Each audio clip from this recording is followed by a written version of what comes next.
आ मोह। दिलीप और सुधांशु नाम के दो भाई थे। दिलीप की शादी कावेरी के साथ हुई और सुधांशु की शादी माया के साथ। शादी के बाद दोनों भाई अपनी अपनी पत्नी के साथ खुशी खुशी रहा करते थे। दोनों भाइयों के परिवार एक ही घर में रहता था। साथ में खाना, साथ में घूमना, कुल मिलाकर दोनों भाइयों का परिवार खुशहाल परिवार था। कुछ सालों के बाद दिलीप की पत्नी कावेरी को एक बेटा हुआ। भैया, आज मैं बहुत खुश हूँ, चाचा बन गया हूँ मैं। हाँ भाई साहब, इस बच्चे के घर में आने से तो रौनक आ गई है। मैं सबको बताऊंगी कि मैं तो चाची बन गई हूँ, चाची। तुम दोनों कितने अच्छे हो। हमारे बच्चे के आने से ऐसे खुश हो रहे हो जैसे ये बच्चा तुम्हारा ही हो। बस भैया, अब आपका बेटा इस दुनिया में आ गया ना, हम भी कोशिश करेंगे कि हमारा भी बच्चा जल्दी से इस दुनिया में आ जाए। और फिर आपका और हमारा बच्चा दोनों मिलकर दिन भर घर के आंगन में खेला करेंगे। कितना मजा आएगा ना। सच कहती हूँ माया, मैं भी उसी दिन का इंतजार कर रही हूँ जब तुम्हारी भी गोद भर जाएगी और मेरे बेटे को एक छोटा भाई या बहन मिल जाएगी। 1 साल बीत जाता है। दिलीप और कावेरी का बेटा अब 1 साल का हो चुका था, लेकिन सुधांशु और माया की कोई औलाद नहीं होती। माया, लगता है कि हमारी जिंदगी में बच्चे का सुख ही नहीं है। ऐसा क्यों कहते हैं? दिलीप भाई साहब का बेटा भी तो हमारा ही बेटा है ना। तुम्हारी बात बिल्कुल ठीक है माया, लेकिन फिर भी हमारा खुद का एक बच्चा होता तो कितना अच्छा होता। हाँ, कावेरी भाभी भी हमेशा कहती हैं उन्हें अपने बेटे के लिए एक छोटा भाई या बहन चाहिए। लेकिन देखिए ना, हमारी तो किस्मत ही कितनी खराब है। हमारे तो सारे ट्रीटमेंट भी फेल हो चुके हैं। डॉक्टर ने भी साफ साफ कह दिया है कि तुम कभी माँ नहीं बन सकती। वही तो सुधांशु, बहुत बुरी किस्मत है हमारी। लेकिन माया, हम अपनी किस्मत को इतना क्यों कोस रहे हैं? हम दिलीप भाई साहब के बेटे को अपने बेटे की तरह ही प्यार कर सकते हैं ना। हाँ जी, बिल्कुल सच कहा। मैं भी वैसा कर सकती हूँ, चाची हूँ। उसे छोटी माँ का प्यार नहीं दूंगी क्या? कुछ दिनों के बाद दिलीप का एक दोस्त दिलीप से मिलने के लिए आता है। अरे क्या बात है दिलीप, बधाई हो बधाई। और घर तो काफी बड़ा है तुम्हारा। वैसे तुमने अपने बेटे के बारे में क्या सोचा है? भैया, और क्या सोचेंगे, बस उसे पढ़ा लिखा कर अफसर बनाएंगे, उसकी पढ़ाई पर खर्च करेंगे। अरे भाभी, आपकी तो इतनी सारी प्रॉपर्टी है, आपको किस बात की चिंता? ले देकर एक बेटा ही तो है। अरे नहीं दोस्त, तुम गलत समझ रहे हो। इस घर में मैं और मेरा छोटा भाई दोनों रहते हैं। इस घर का आधा हिस्सा मेरे छोटे भाई का है। अच्छा, कितने बच्चे हैं तुम्हारे छोटे भाई के? भैया, उनके साथ ना कुछ प्रॉब्लम है। मेरी देवरानी कभी माँ नहीं बन सकती। अरे फिर किस बात की चिंता? अरे मैं तो कहता हूँ अपने बेटे के भविष्य के बारे में सोचिए ही मत। बस ये घर उसके नाम करवा दीजिए। देखिए, आपके भाई का भी कोई बच्चा नहीं है तो सब कुछ आपके बेटे को ही मिलना चाहिए। लेकिन ऐसा करना क्या सही होगा? अगर उनका बच्चा नहीं है तो क्या हुआ? ये घर आधा उनका है, उनकी जो मर्जी है वो करे। अरे कैसी बात करते हो? उनकी कोई औलाद नहीं है, वो क्या करेंगे प्रॉपर्टी अपने नाम रखकर? हाँ, वैसे भाई साहब आपकी बात तो बिल्कुल सही है। अब जो कुछ भी है वो हमारे बेटे का ही तो है। आखिर वही तो इस घर के वंश को आगे बढ़ाएगा। मैं कल ही देवर जी से बात करती हूँ। अगले दिन सुधांशु और माया, इधर आओ। तुम दोनों से एक बहुत जरूरी बात करनी है मुझे। बताइए ना भाभी, क्या बात है? आपको कहीं जाना है तो आप अपने बेटे को मेरे पास छोड़कर जाइए। मैं ही पूरा दिन रख लूंगी उसे। अरे नहीं माया, वो तो मुझे पता है। मैं किसी और चीज के बारे में बात करना चाहती हूँ। बताइए ना भाभी, क्या बात है? देखिए देवर जी, आपका कोई बच्चा है नहीं, लेकिन मैं जानती हूँ कि आप हमारे बेटे को अपने बेटे की तरह ही प्यार करते हैं। भाभी, बेटे की तरह नहीं, वो हमारा ही बेटा है। मेरे लिए तो वो मेरा ही बच्चा है। वही तो फिर क्यों ना ये सारी प्रॉपर्टी हम मेरे बेटे के नाम करवा दे, क्योंकि तुम्हारा हो या मेरा, हम सबका एक ही तो है बेटा। लेकिन भाभी, अभी तो वो सिर्फ 1 साल का है। अभी से प्रॉपर्टी उसके नाम करवाने का क्या मतलब है? देखिए देवर जी, जो काम जितना जल्दी हो जाए ना उतना अच्छा। आने वाले वक्त का क्या भरोसा। भाभी भरोसा क्यों नहीं, हम तो हमेशा आपके बेटे को माँ बाप की तरह ही प्यार करेंगे। हाँ, लेकिन फिर भी मैं चाहती हूँ कि ये सारी प्रॉपर्टी मेरे बेटे के नाम हो जाए। अब मुझे नहीं लगता तुम दोनों को इसमें कोई भी परेशानी होगी, है ना? भाभी वैसे तो आप जो कह रही हैं वो बहुत जल्दबाजी है, लेकिन फिर भी अगर आपको ऐसा लगता है तो ठीक है, कल ही प्रॉपर्टी के पेपर बनवा लीजिए, मैं और माया उस पर साइन कर देंगे।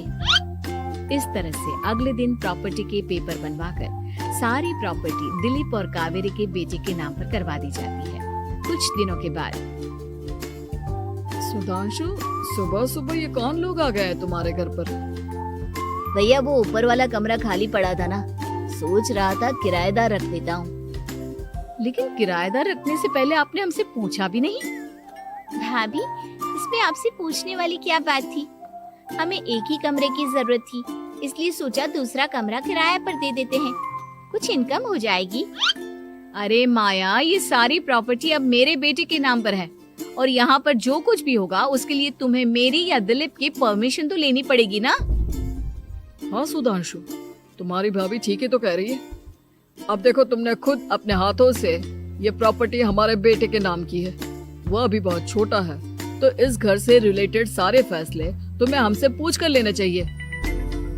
भाभी हमें तो लगा था कि आप हम लोगों से बहुत प्यार करती हैं, लेकिन आप तो हमारे साथ भेदभाव करने लगी। अरे इसमें भेदभाव करने वाली क्या बात है? और मैंने कौन सा तुमसे कुछ गलत मांग लिया? अरे ले देकर मेरा बेटा इकलौता इस पूरे वंश का वारिस है, सब कुछ उसके नाम है। तुम्हें इस बात से जलन क्यों हो रही है? भाभी माया को जलन नहीं हो रही, वो तो बस ऐसे ही कह रही थी। सब जानती हूँ मैं, इसकी खुद की तो कोई औलाद पैदा नहीं हुई, बस इसीलिए जब देखो तब मेरे बेटे पर बुरी नजर डालती रहती है। देखो माया, कावेरी तुमसे बड़ी है, वो जैसा कहती है वैसा करो। और वैसे भी इस घर पर अब तुम लोगों का कोई अधिकार नहीं है, वो तो हम लोगों की भलाई समझो जो तुम्हें अभी तक यहाँ रहने दिया है। भैया आप इतने कैसे बदल गए? इस प्रॉपर्टी ने आपके दिल से हमारे लिए प्यार पूरी तरह खत्म कर दिया है क्या? इसी तरह वक्त बीतता जाता है और देखते देखते दिलीप और कावेरी का बेटा प्रणव 25 साल का हो जाता है और उसकी नौकरी लग जाती है।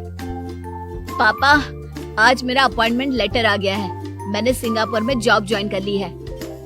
लेकिन प्रणव, विदेश में नौकरी करने जाने से पहले तुम्हें कम से कम अपने मम्मी पापा से एक बार पूछना चाहिए था ना।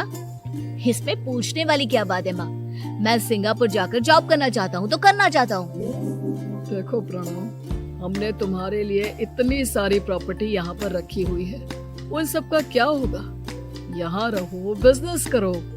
सॉरी पापा, मैं यहाँ रहकर कोई बिजनेस नहीं करने वाला, और ये जितनी भी प्रॉपर्टी आपने मेरे लिए संभाल कर रखी है ना, ऐसे ही किसी को दान में दे दीजिए, क्योंकि मैं सिंगापुर से वापस इंडिया आकर कभी नहीं रहने वाला। दिमाग खराब हो गया है तेरा, जानता नहीं तेरी वजह से हमने तेरे चाचा चाची से लड़ाई करके पूरा घर तेरे नाम करवा दिया था। हाँ तो ऐसा करने से पहले आपको सोचना चाहिए था ना। और मम्मा, मैं तो वैसे भी उस वक्त 1 साल का था, मेरा इस मैटर से कोई लेना देना नहीं है। ऐसी बात कर रहा है ये लड़का। अरे तेरी वजह से अपने छोटे भाई से दुश्मनी लेकर बैठा हूँ मैंने तो उसे घर से भी निकाल दिया। जानता नहीं तू, बाजू वाले घर में एक छोटा सा कमरा किराए पर लेकर रहते हैं तेरे चाचा चाची, और ये सब मैंने तेरे लिए किया। देखिए पापा, आपने जो कुछ भी किया अपने लिए किया। मैंने आपसे कब कहा था कि मुझे ये प्रॉपर्टी और घर चाहिए? और वैसे भी अपने भाई के साथ इस तरह का बिहेव करके आपने कोई अच्छा काम तो किया नहीं। तू सही कह रहा है बेटा, हमने तेरे चक्कर में अपने छोटे भाई जैसे देवर और बहन जैसी देवरानी को इस घर से निकाल दिया। बहुत बड़ी गलती हो गई मुझसे। ठीक है मॉम, तो अब आप अपनी गलती सुधारो, लेकिन मुझे तो फॉरेन जाना है, मैं वहीं जाऊंगा। अब आगे क्या करना है ये आपका डिसीजन है। और प्रणव सिंगापुर जॉब करने के लिए चला जाता है। कुछ दिनों के बाद जब दिलीप और कावेरी को अपनी गलती का एहसास होता है तो वो सुधांशु के घर पहुंचती है। सुधांशु, माया, हमें माफ कर दो, हमसे बहुत बड़ी गलती हो गई। क्या हुआ भाभी? आज इतने सालों के बाद अब हम गरीब लोगों के घर क्या करने आई हैं? भाभी, हमने तो खुशी खुशी अपने भतीजे को सब कुछ दे दिया, अब हमारे पास कुछ भी नहीं बचा है। भाई मुझसे बहुत बड़ी गलती हो गई, जो तेरे जैसे भाई को मैंने प्रॉपर्टी के चक्कर में घर से निकाला, और जिसके लिए मैंने ये सब कुछ किया वो खुद ही विदेश चला गया। भैया भाभी, जिस बेटे के लिए आपने हम लोगों को इतनी तकलीफ दी, आपस के प्यार को बिगाड़ा, जब वही आपसे दूर चला गया तो आपको इस बात का एहसास हुआ। लेकिन माफ कीजिए, अब हम आपके साथ रहने के लिए उस घर में नहीं आ सकते। नहीं नहीं माया, ऐसा मत कहो, मुझसे बहुत बड़ी गलती हो गई, प्लीज वापस चलो, मैं वो घर फिर से तुम्हारे नाम कर देती हूँ। भाभी, मैं उस घर का क्या करूंगी? किसके लिए? मेरा कोई बच्चा नहीं, मैं तो बस जिंदगी भर आप लोगों के साथ प्यार से रहना चाहती थी, प्रणव को अपने बेटे की तरह प्यार करना चाहती थी, लेकिन आपने मुझसे वो अधिकार छीन लिया। भाभी और भैया, एक सवाल पूछना चाहता हूँ आप लोगों से। जो बच्चा कुछ ही दिन पहले दुनिया में आया हो, जिस बच्चे के भविष्य का आपको पता ही ना हो, उसके लिए अपने पुराने रिश्तों को तोड़ देना, अपने सगे रिश्तेदारों से दुश्मनी मोल लेना, उनके साथ झगड़ा करना, उनकी बेइज्जती करना, क्या ये सही है? कम से कम हमें सही वक्त का इंतजार तो करना चाहिए ना। सिर्फ प्रॉपर्टी के लिए अपने सगे भाई को घर से निकाल दिया, वो भी अपने 1 साल के बेटे के लिए। क्या ये वाकई में सही था?